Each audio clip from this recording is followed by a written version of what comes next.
To build an alternative ASEAN, which is conflict-free, people-centered, and people-directed. These are the main things the ASEAN Civil Society Conference ASEAN People's Forum wants to realize, with a theme beyond boundaries, strengthening people's solidarities for a just, equitable, and humane Southeast Asia.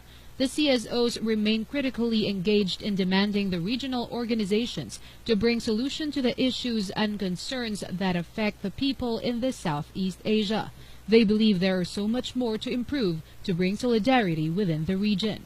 As you all know, this is the 50th year of the founding of the Association of Southeast Asian Nations, first established in 1967 by only 5 countries, 5 governments, I should say, and then it has now expanded to 10 countries.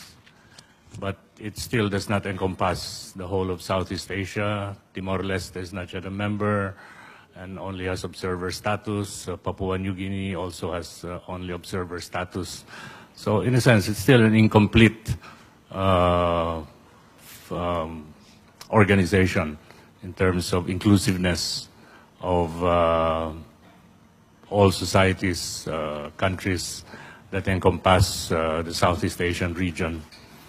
So that alone tells us that there is a problem with inclusiveness in ASEAN.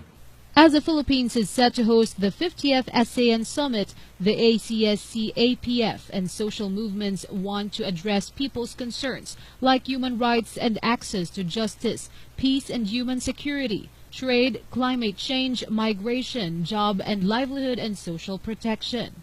In addition to these are pending territorial and transborder disputes and extrajudicial killings.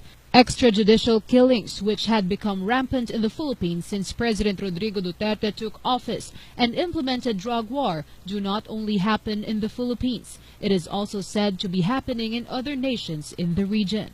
ASEAN governments are causing more problems and more suffering for people in this region.